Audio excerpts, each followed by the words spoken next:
دوستو غزہ کے ساتھ اسرائیل کے حالیہ تنازعات کے دوران چائنا کے دو بڑے میپ پلیٹ فارمز علی بابا اور بیدو نے اپنے میپ سے اسرائیل کا نام ہٹا دیا ہے۔ حالانکہ نقشے میں اسرائیل بارڈر اور میجر شہروں کے نام برقرار ہیں، چائنیز میپ پلیٹ فارمز علی بابا اینڈ بیدو کے ویورز اسرائیل کے پڑوسی ممالک ایجپٹ، سیریا، جارڈن اور لبنان کو تو میپ پر دیکھ سکتے ہیں، جبکہ نقشے میں سے جوئش اسٹیٹ اسرائیل کا نام غائب ہے۔ اگرچہ پولیٹیکلی یہ تبدیلی جنگ کے وقت کے فیصلے کے طور پر کی جاتی ہے، جو کہ غزہ میں اسرائیل اور حماس کے درمیان جاری تنازعات کے طور پر کی جا سکتی ہے، لیکن ان دونوں کمپنیز نے اس تبدیلی کی کوئی خاص وضاحت نہیں کی ہے اور اس عمل کے بارے میں وال اسٹریٹ جرنل کی انکوائری پر تبصرے سے بھی انکار کر دیا۔ یہ دونوں ویب سائٹس چائنا میں گوگل میپ کے مساوی کام کرتی ہیں، جن تک چائنیز گورنمنٹ علاقائی معاملات کے بارے میں اپنی حیثیت کی وجہ سے اپنے شہریوں کی رسائی کو روک سکتی ہے۔ اسرائیل اور چائنا کے درمیان کانفلکٹ اسرائیل حماس اور فلسطین وار کے دوران پیدا ہوئے، جب چائنا کی فارن منسٹری نے 7 اکتوبر 2023 کو اسرائیل میں حماس کی طرف سے کیے گئے قتل عام کی واضح طور پر مذمت کرنے سے گریز کیا۔ چائنا نے نہ صرف حماس کے خلاف کسی بھی قسم کی مذمت سے گریز ہی نہ کیا، بلکہ تمام ممالک سے پرامن رہنے کا بھی مطالبہ کیا۔ اس کے علاوہ چائنیز وزیر خارجہ وینگ یی نے یہ بھی کہا کہ اسرائیل کے غزہ میں کیے جانے والے اقدامات اب سیلف ڈیفنس سے کہیں آگے بڑھ چکے ہیں، جو بظاہر سچی اور کڑوی بات ہے جو عالمی برادری کو ہضم نہیں ہو سکتی۔ اس کے جواب میں اسرائیلی وزارت خارجہ نے چائنیز بیانات اور اعلانات پر گہری مایوسی اور دکھ کا اظہار کیا۔ اسرائیلی وزارت کے مطابق جنگ کے پھیلنے کے رد عمل میں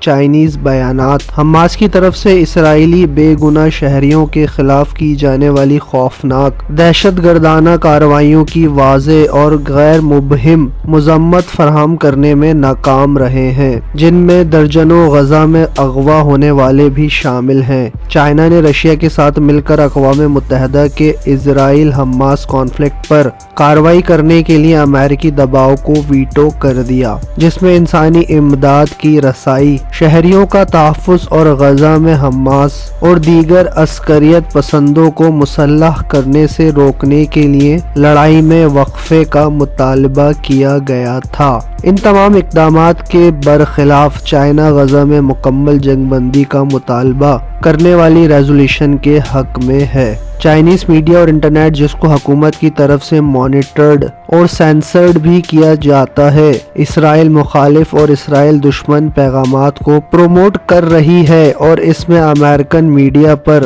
یہودیوں کے مکمل کنٹرول کے حوالے سے بھی متعدد پروگرامز پیش کیے جا رہے ہیں۔ چائنیز حکومتی English language news paper China daily نے ایک اداریہ شائع کیا ہے، جس میں الزام لگایا گیا ہے کہ امریکہ کی جانب سے کی جانے والی اسرائیل کی اندھی تقلید اور حمایت اسے تاریخ کے غلط رخ پر ڈال رہی ہے۔ چائنا میں موجود اسرائیلی سفارت خانے نے چائنا سے ریکویسٹ کی کہ وہ famous Chinese web site Weibo پر حماس کی اسرائیل کے حق میں مذمت کرنا چاہتا ہے، تو اس پوسٹ کو ہزاروں نفرت انگیز اور جوئش حکمرانی پر مبنی رد عمل ملا۔ ان تمام واقعات اور حالات کی روشنی میں چائنا میں مختلف قسم کے رد عمل دیکھنے کو مل رہے ہیں اور چائنا کی دو مقبول ویب سائٹس اپنے میپ سے اسرائیل اسٹیٹ کو ریموو کر چکی ہیں، جو بہت حیران کن عمل ہے۔ دوستو، یہ وہ تمام حالات ہیں جو باقاعدہ طور پر اس بات کی طرف اشارہ کرتے ہیں کہ چائنا فی الحال تو اسرائیل کے وجود کو تسلیم کرنے والا نہیں ہے، اور اس طرح China per U S A کی طرف سے بھی کافی دباؤ بڑھ رہا ہے۔ مگر چائنا کے مقاصد جو بھی ہوں، پھر بھی وہ ایک غیر مسلم کنٹری ہونے کے باوجود بھی اسرائیل کے فلسطین پر کیے جانے والے رد عمل کی کلی طور پر کھلم کھلا مخالفت اور مذمت کرتا ہے، جو ہماری جیسی نام نہاد مسلم اسٹیٹس کے لیے انتہائی شرم کا مقام ہے۔ دوستو، میری آج کی ویڈیو آپ کو کیسی لگی؟ اس ویڈیو کے حوالے سے اور میرے میسج سے متعلق اپنے کمنٹس کا اظہار لازمی کیجیے گا۔ Thanks to being watch this video. ملتے ہیں ایک نئی ویڈیو میں ایک نئی معلومات کے ساتھ۔